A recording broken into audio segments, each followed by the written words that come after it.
Welcome back, guys, to another episode of Decentralized Chain is for Us, bringing you the latest news, reviews, and blockchain tech. And just remember, if it's your first time here and you want to learn more about upcoming ICOs and ICOs in general and more crypto-related stuff, then start now by hitting that subscribe button below. So today we are going to be reviewing PDX. So PDX is looking to be a blockchain platform as a service.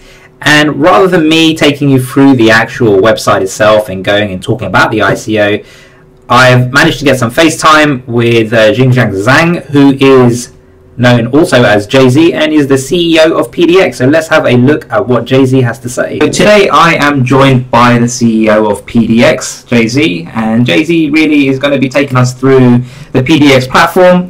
He's going to tell us a little bit about the project and in terms of where we're going and what we can expect. So Jay-Z, welcome to the show. Always a pleasure speaking to you. I know we've been speaking over a number of many weeks. So thank you for taking the time out of your busy day to do this for us. Thank you. No, likewise. And so for those of us who don't know about the project, I mean, tell us a little bit about yourself, how you got into blockchain, and really, what is PDX? What problem are you guys trying to solve, and what is your solution to that problem? Okay. Yeah. We started this company in mid 2015, and we got angel funding by the end of 2015, and our angel investors were like successful entrepreneurs in China, like the ones like behind the whole Chinese internet, Edward Chen and James Ding, all co-founders of Asia Info, and also let's say CEO of Baidu, China's search engine giant, and also chairman of the Nova Group. So those are my angel founders for the angel investors for this company. Mm-hmm. We got a little bit about myself. Before I started this company, I was the director level principal engineer and architect at Cisco in US. I was responsible for architecturing their enterprise SDN software defined network architecture. And before that, I was a distinguished architect at Yahoo, and I was also an expert member of Yahoo Tech Council, overseeing all of those strategic technical initiatives. I was actually the chief security architect at Yahoo. Wow. For a couple of years by myself. And before that, I was working for PayPal as a staff architect. I helped establish and led the PayPal Java infrastructure team. And before that, I was working for Singular Wireless. And actually, nowadays they call themselves AT&T or AT&T Mobility. Got it. Yeah, I was their one of their highest ranking architects, and I was also a member of the CTO ARB organization. It's called Architecture Review Board. Again, overseeing all of those strategic high impact projects within the company. I also worked for a company called Platform Computing. So I helped the architect there. I helped to re-architect the whole thing. We did at that company, we did those highly scalable, highly available, high performance clustering software.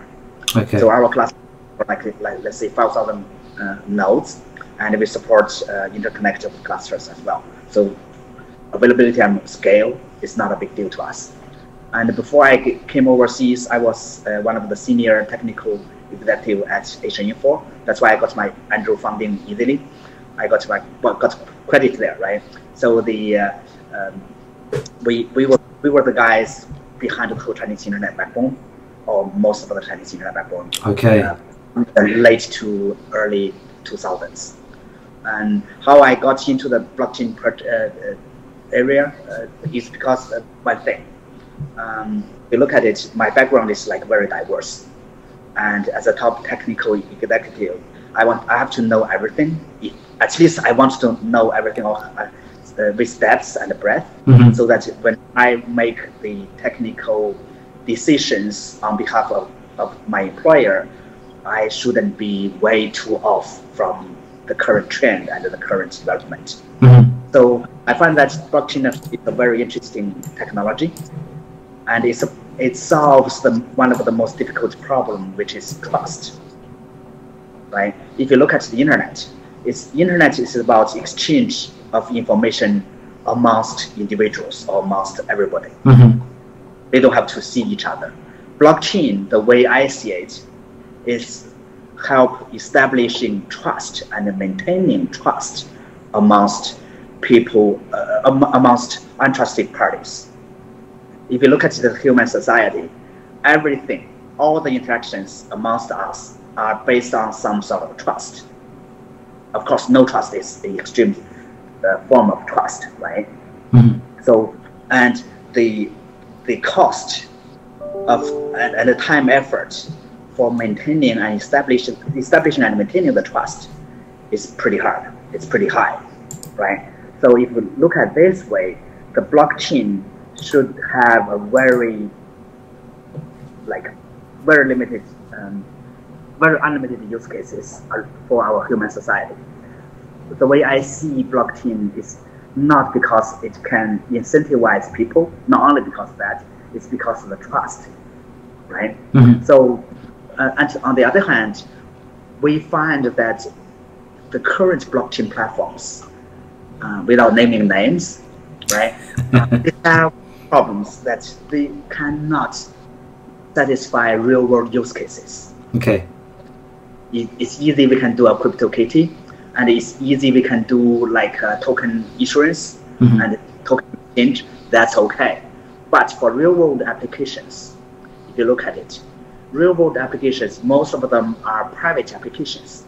Meaning, let's say we are forming a supply chain blockchain consortium chain, right? And the two of us are doing business with each other, and we want everybody else to hold us accountable.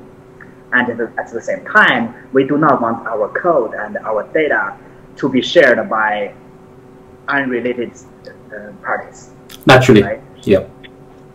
So that's one thing, right? None of the public blockchains or consortium chains right now on the market, except the ones from PDX, supports fully private smart contracts. Okay. Right. Of course, to be fair, Hyperledger from mid last year, they have this concept of channel. But if the size of your channel is small, then you lost the very spirit of using blockchain, because you can easily collude to harm your users and harm everybody else, right? With PDX technology and our support of fully private smart contracts back from like early 2016, and even though your so-called channel or your so-called private application is deployed only on let's say 1 or 2 nodes, you were backed in terms of trust by the whole ecosystem. So we cannot collude. That's fully private, trustworthy smart contracts that distinguish us significantly from everybody else in the world, right? If you look at consortium chain, it's just like a small public chain. We form a consortium chain because we don't trust each other, and at the same time, we want to do business with each other, right? Yeah. So that's fully private, trustworthy smart contracts. None of the public chains support that fully. So it's the performance of the blockchain, right? All of the blockchains, let's put it this way, supports only one set of the application, which is totally public and high latency applications. Or you compromise the trustworthiness of your team and your application. And in real world, different applications and different use case scenarios calls for different security, privacy, trustworthiness, and performance preferences. And some of the requirements or preferences could be conflicting from one application or one use scenario to the other. Right? That's one thing. That's the second thing. We want to support highly performing smart contract applications, so that you can have massive scale, married with super low latency, high throughput, and high concurrency. Okay. Without compromising security and fairness and trustworthiness. Okay. And we have this PDX consensus to solve that. And another thing is the entrance and the adoption barrier for blockchain is super high. So we want to really eliminate the barrier so that an average company, whether it's like a traditional company or internet company or a technical gigs, you can easily with one click, almost one click, to build your own chain with your preference in mind. Let's say you choose your security requirements, you choose your privacy requirements, you choose your trustworthiness requirements, you choose your performance requirements or performance preference. So the idea here is that you're able to, I suppose, make a trade-off between trustworthiness, scalability, security, depending on what your personal requirements are. Is that kind of what we're looking at here? Not quite. I do not like the word of trade-off. Okay. Because let's say when I build my application or when I build my environment in when I build my blockchain instance on the PDX blockchain environment, blockchain platform, I shouldn't be able to trade off. I should be able to dictate what I want. And the system or the platform, the PDX public blockchain ecosystem that we are building should be able to satisfy users' requirements. Okay. Right? Let's say you want to have super low latency with super high performance, super high scalability, right? So that's hard, right? Yeah. So we do that by two approaches simultaneously. First, you can have multiple chains. So this way, the performance, the latency for each and every chain are good, because of our PDX consensus algorithm. Second, you can have multiple chains. Let's say you you need, let's say, 10,000 nodes, right? We can have, let's say, a location awareness so that we can build, let's say, 1,000 nodes, 1,000 chains, or let's say 100 chains, right? Each chain, you only got like 100 nodes, right? That's 100 nodes within the chain are close to each other. So this way, the latency is low. The latency is low, right? Fast. And at the same time, you got like 100 chains. So your scalability is high and your latency is low. And you have the good things of both worlds, just for example, right? So what we are saying is we build a public blockchain ecosystem so that use cases or DApps of different or even conflicting security, privacy, trustworthiness, and performance preferences can coexist and interact with each other to form a real ecosystem. Because our ultimate goal is to be the infrastructure of trustworthy internet, to build a trustworthy e-society. That means we should be able to accommodate all of the application scenarios that fits blockchain use cases. I see. Okay. So it's a very grand goal. Yeah. No, I was gonna say you've got a fair bit there. So tell us a little bit more in terms of how the actual consensus. I mean, you've got from my understanding your ecosystem, you have a proof of activeness and proof of contribution. How do those elements sort of fit into the actual ecosystem and the architecture? Awesome. So on a public blockchain, the computers come and go, right? So the proof of activeness is to measure the activeness of a blockchain node. For you to take part in the consensus process, a node has to be active, right? So we measure their activeness by their participation into the consensus process and their liveness. That's proof of activeness. The proof of contribution is like we measure a node's contribution by the number of chains that it's hosting and the number of DApps it's hosting. and the number of blocks it's generating, and the number of block confirmations it's sending, things like that. So this way, we can measure that you are a good citizen and you would like to participate into the whole blockchain activities in the ecosystem. Okay. Go ahead.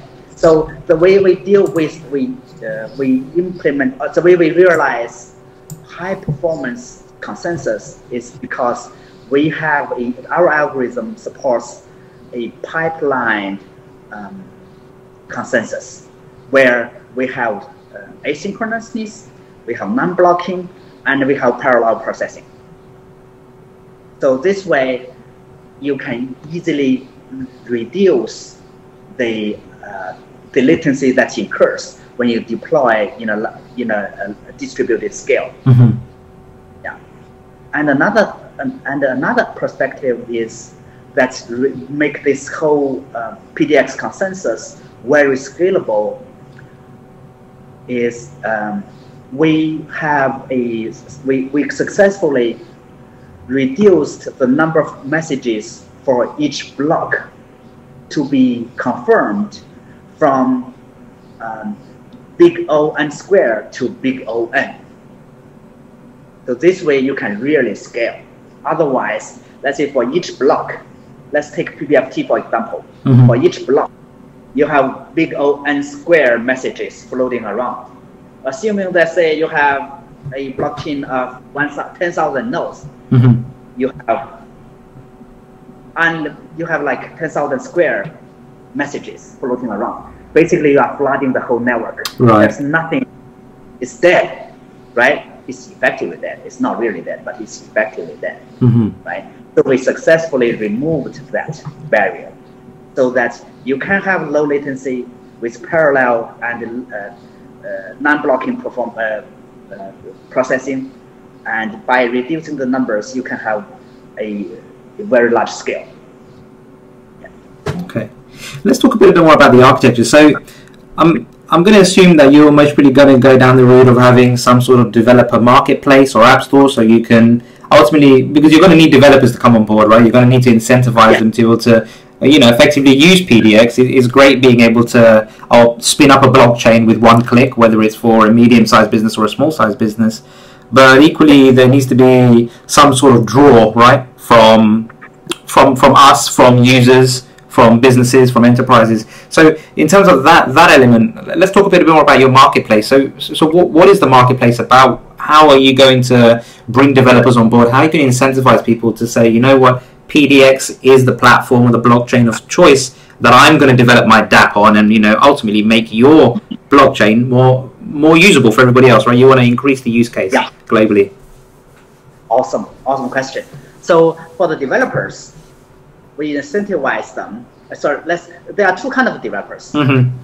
First is the like platform developers, and they want to contribute to the PDX ecosystem, the PDX platform level. Let's say write their own consensus so that it could be useful, right? They want to write their own tools to make the blockchain instance deployment even easier, right?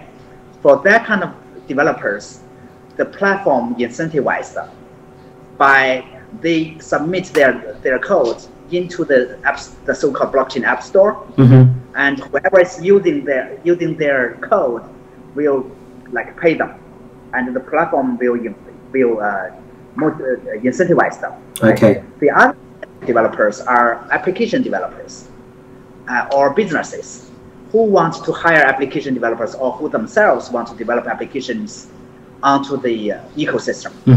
How we attract them, right? The way that we attract them is like we make the barrier like super easy. It's like there's no barrier.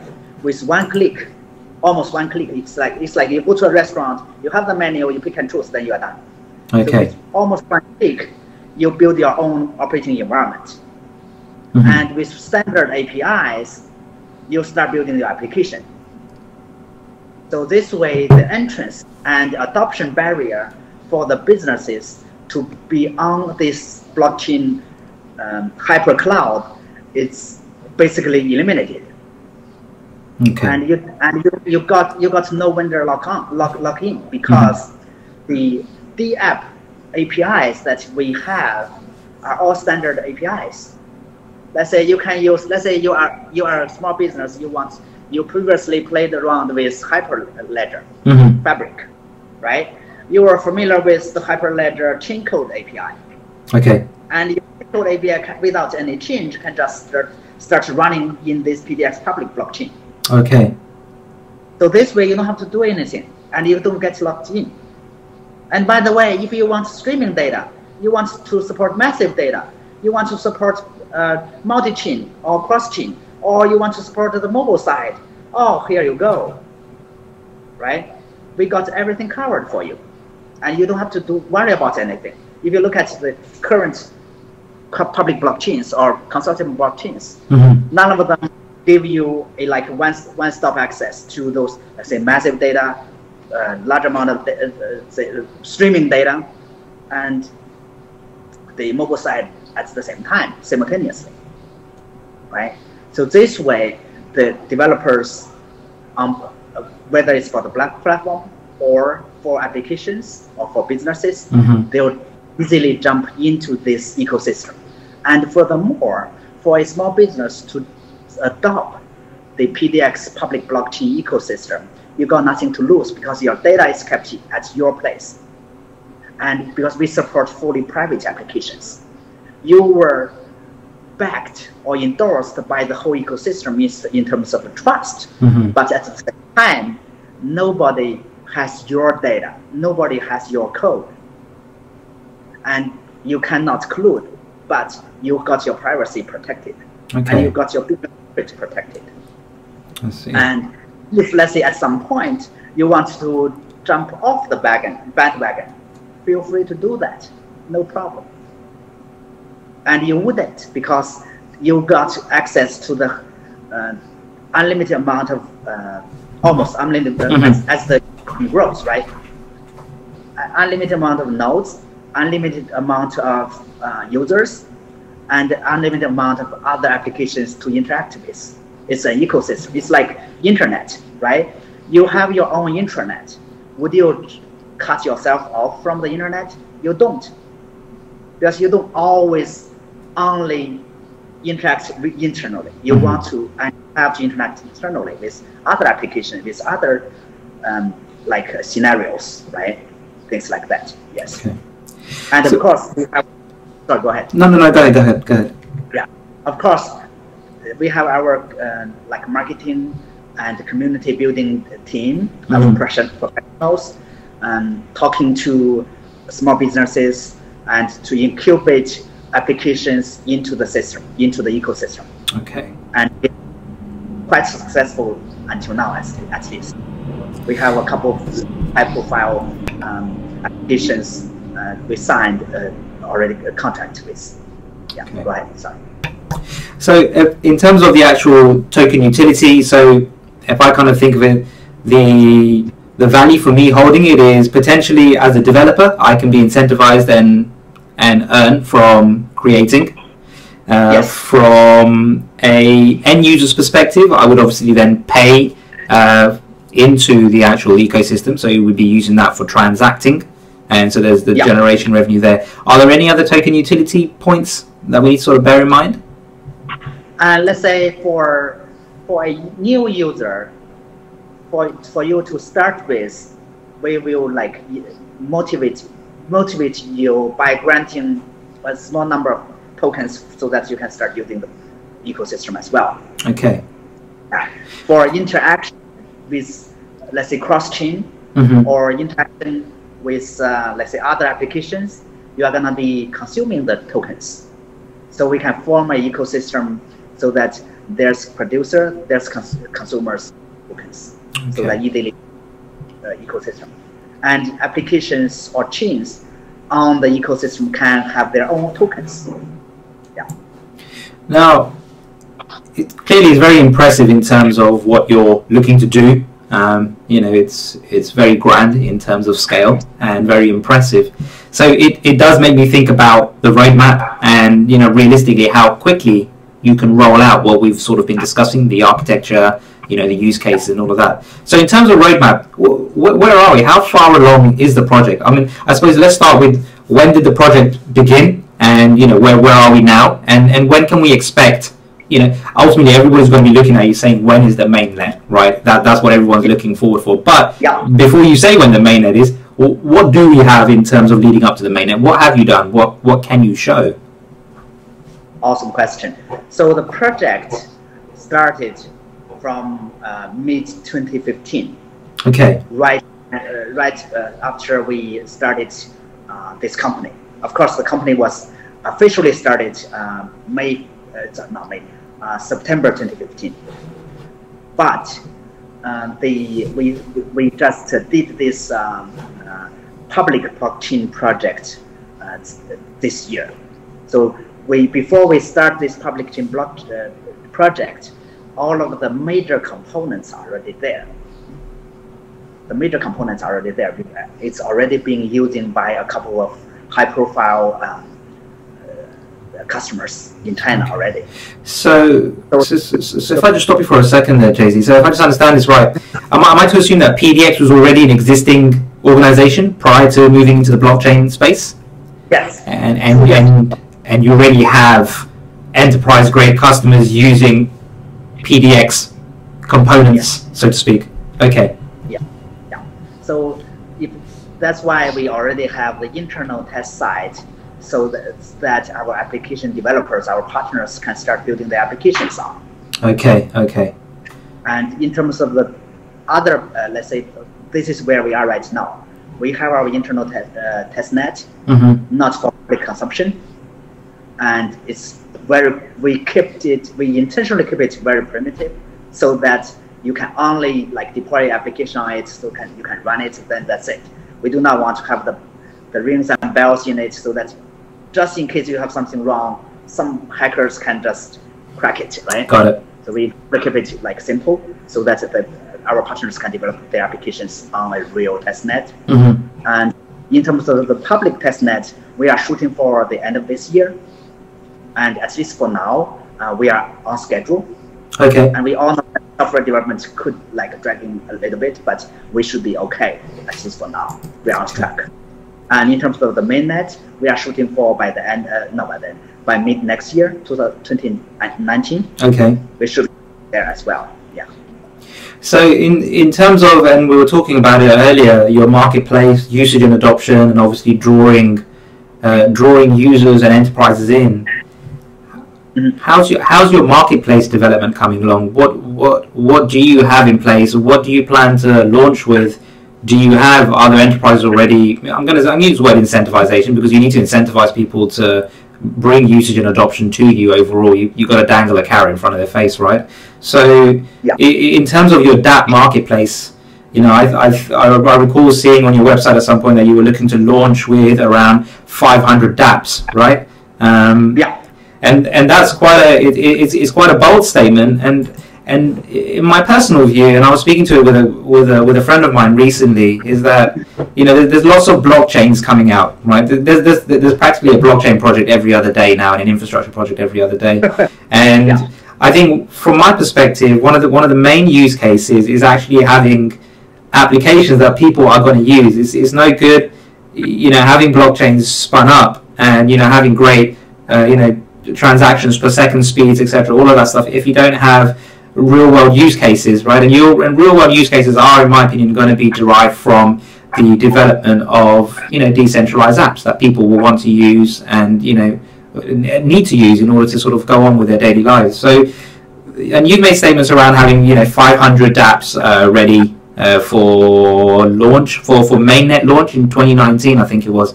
So how are you going to get those 500, and how are those 500 going to be useful 500 as well, I suppose, is my question. Okay, so we do it with our strategy is like this, right? We got a lot of small business customers, and they want to jump into the blockchain business. Okay. So our sales and marketing team are going after them already. And before, let's say we don't have this infrastructure, and they have to pay a huge amount, and it's shying them away. Now we have this public infrastructure. You as a small business what you only need to do is, or medium-sized business, what you only need to do is like bring in a couple of boxes and join this public blockchain and have a developer, and you can grab any software developer, or you can let's say hire our professional services team to do a simple application for you to solve your business needs, and deploy that to your node, and you are part of the ecosystem. And we make it super easy. And we already got a lot of connections in China, and in terms of the business opportunities.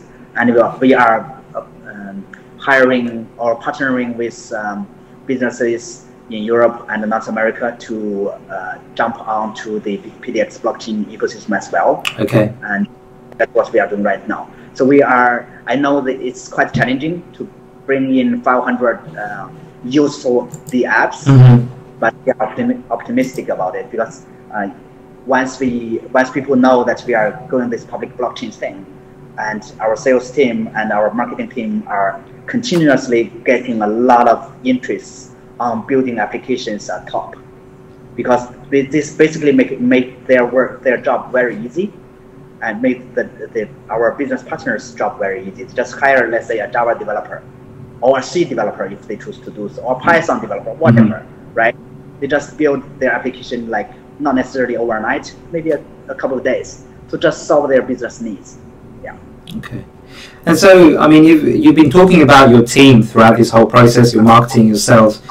What do we need to know about your team? What's great about your team? I suppose, you know, what accomplishments do some of your team members have? You know, are they from blockchain backgrounds? You know, your marketing individuals, are they really well connected within the sort of, I'm going to say, let's just say the China market, right? If they, you know, how well are you guys embedded in your local market as well as your external markets?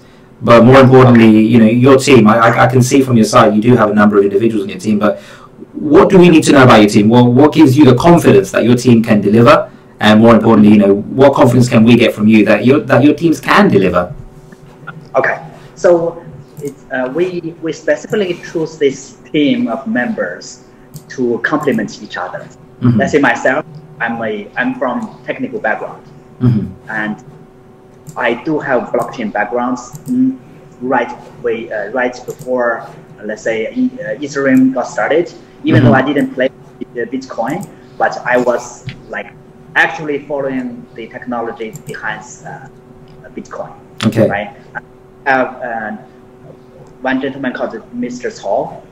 He was playing the tokens since like 2014-ish or 2015. I forgot.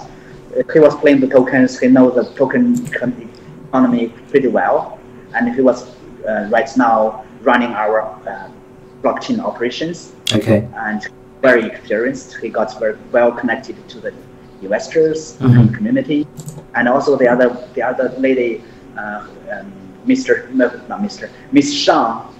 She was like very well connected to the talents in China. Okay. And she started a couple of her own HR kind of human resource companies. So that's focusing on the sourcing of talents and the back office logistics, things like that, right? Okay. And we also have our sales director, Mr. Liu. He was like sales veteran in the Chinese internet and software market. We got a lot of customers. Okay. And that's the internal market. And also we have a couple of overseas developers, like Wei Huang.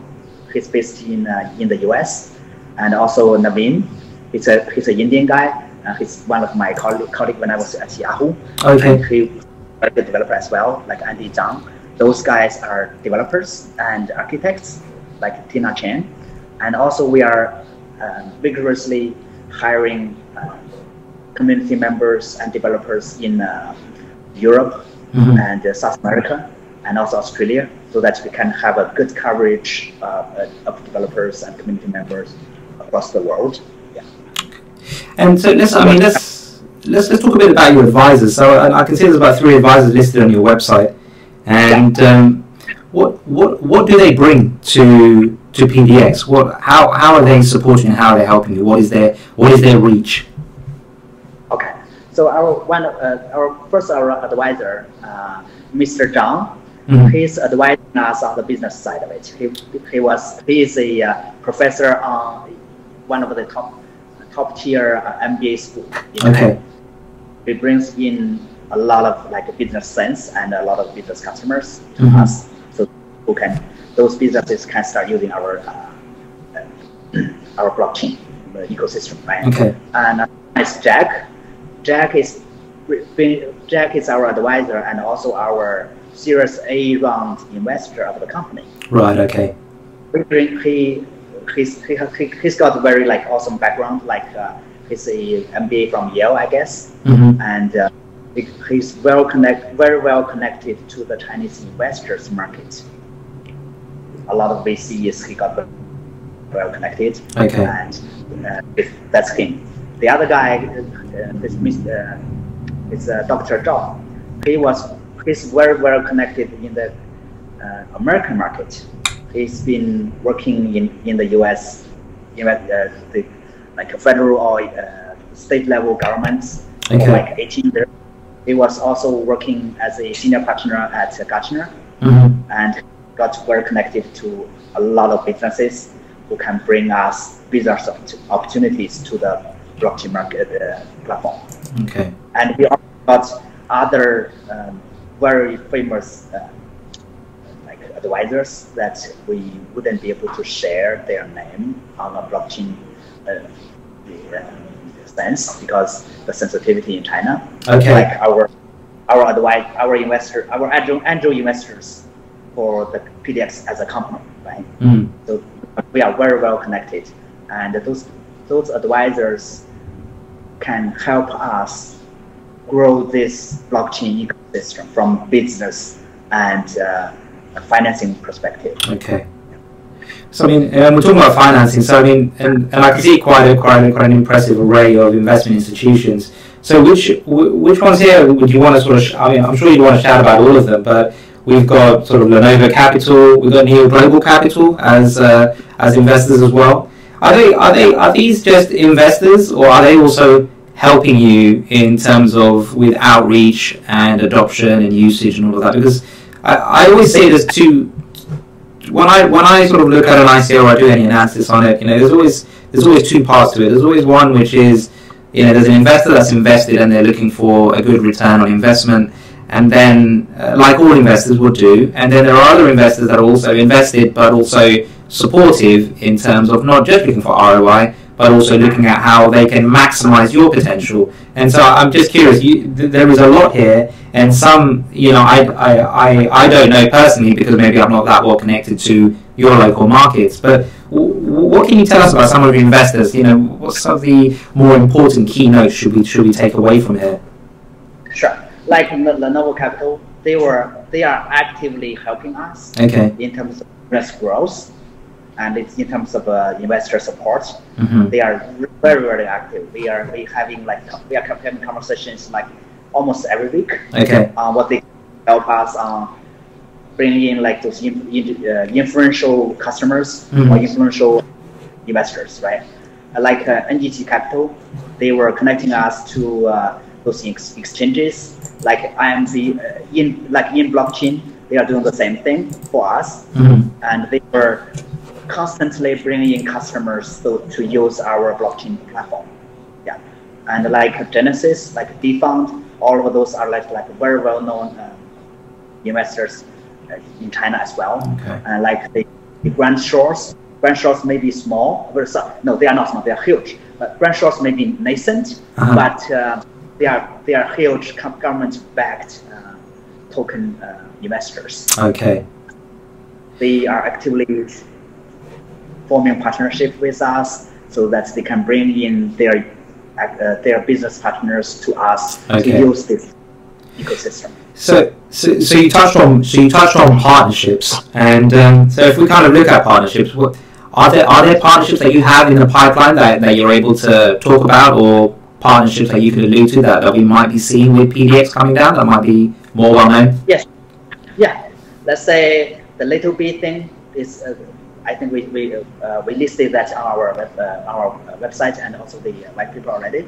They were doing like business interaction in a trustworthy way, right? And like the it's called Wing Chun fans who are doing content distribution, as well as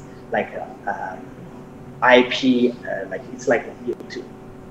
we trace the IP, we trace your video, who is delivering your video, who copied your video, that kind of evidence thing. Okay. Right. Yeah, and also there's a shared taxi service, and we just signed. We wouldn't be able to publish their name yet, but we just signed with them. With the shared taxi service, what are we looking at in terms of numbers behind them? So if we talk about it from a usage and adoption perspective, what do we look at the user base, really? Usage and adoption is always my key thing here. Yeah, right now they have like a million users, okay, a million passengers, okay, and somewhere around 100,000 drivers in China already.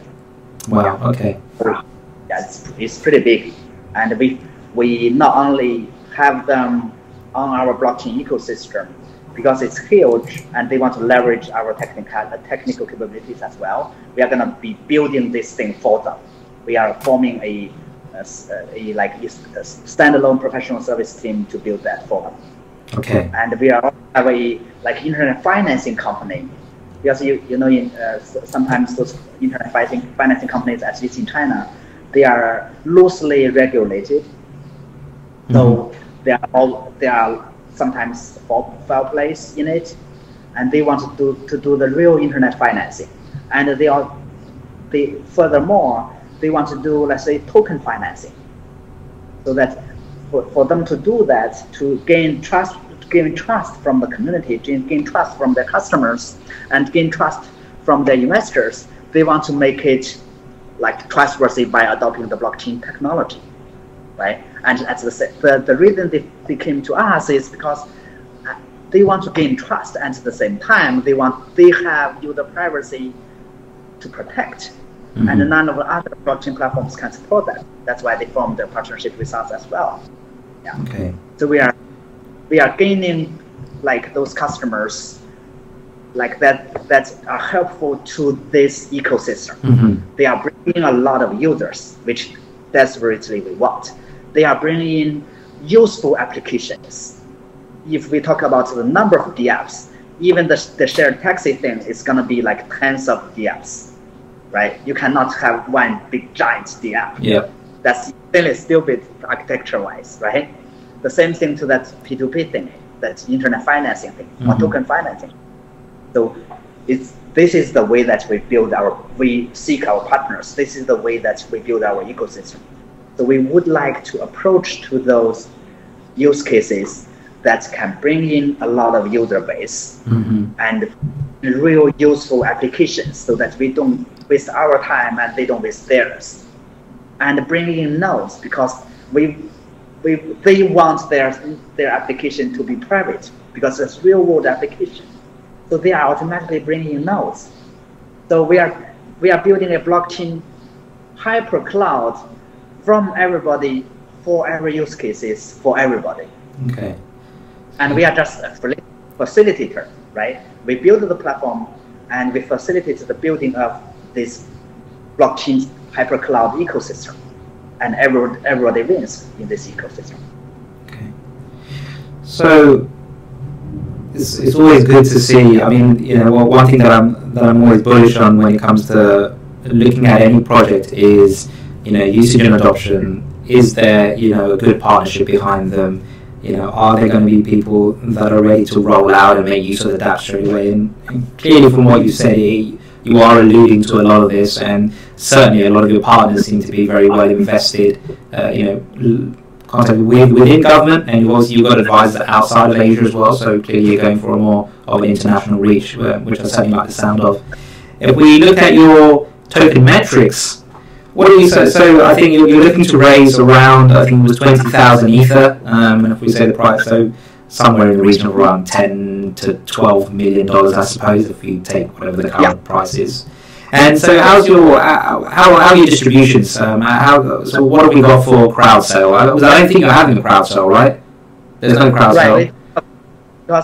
Because of the sensitivity, and we do not do crowd sale is because for a regular average Joe, we don't see I mean, some people are very super active of joining this kind of like a token market, and we do not want them to jump into this crowd sale without knowing the risks.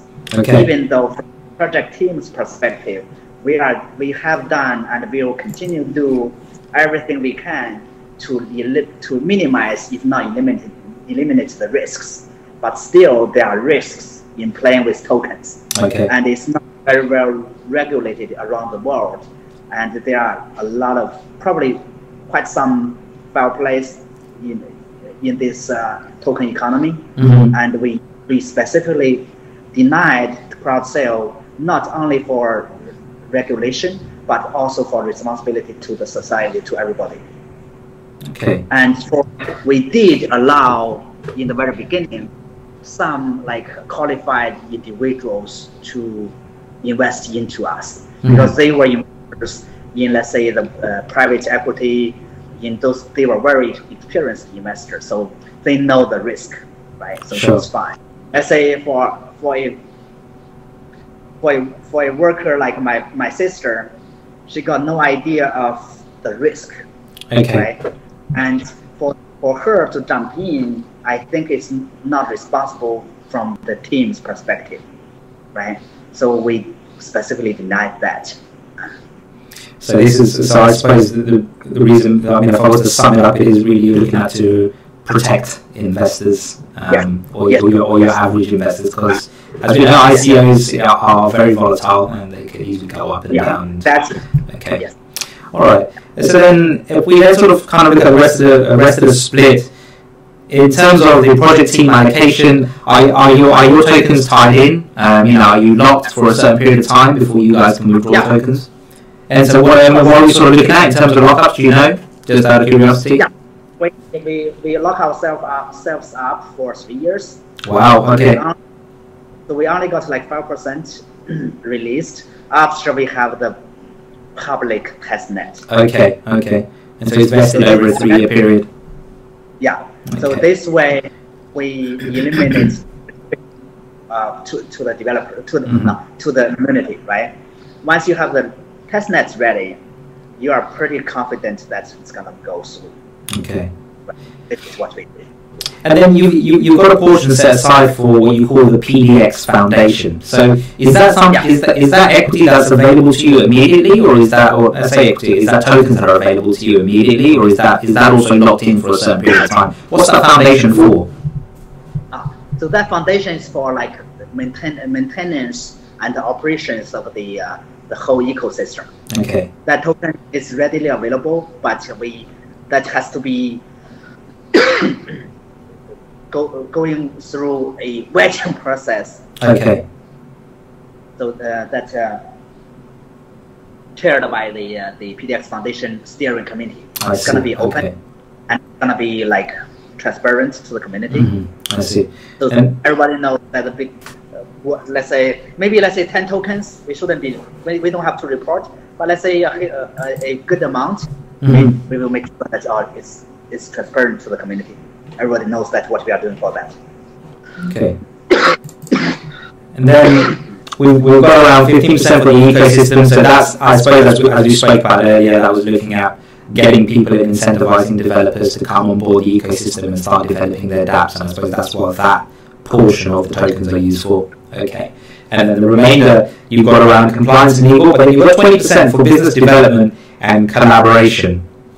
How does that differ from what you're using for the PDX Foundation? So this 20% is mostly for incubators. So then let's say we want to incubate a lot of promising applications into the ecosystem. Right, okay, I see. Right? So some want to incentivize them. Okay, I understand. Your project is interesting. we are sponsoring you. Got it. Do it on our. I understand. Okay. No, that makes perfect sense. Okay, perfect.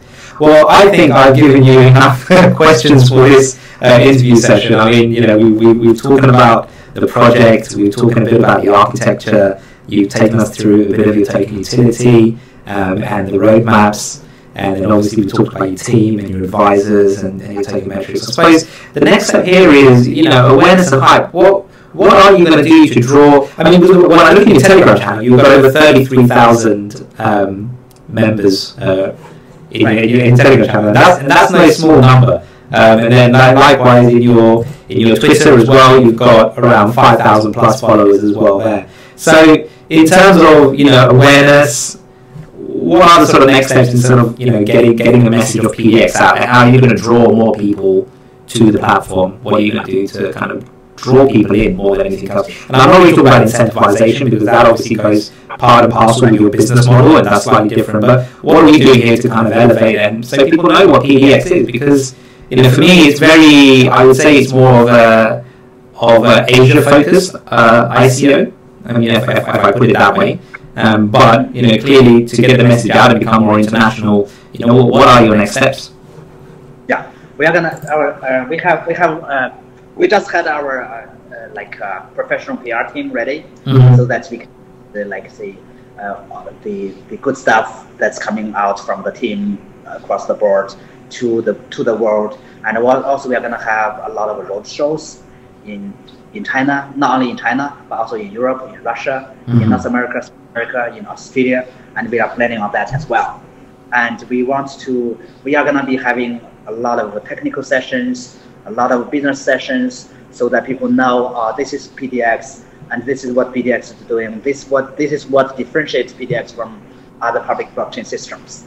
And we do not view us as a Asian-focused public blockchain project, because we got team members in the US as well. We got 10 of them in Silicon Valley, and they are gonna be full-time working on this public blockchain effort, because we already got our private financing done, right? Okay. So we are, like we mentioned before, we are planning to hire developers and team members in Europe, in Australia, in Russia as well, so that we got everybody covered. Of course, Japan and South Korea, right? So all of the big markets, we want to have developers there, and we want to have business partners there. And we specifically chose some investors across the globe to have representations everywhere.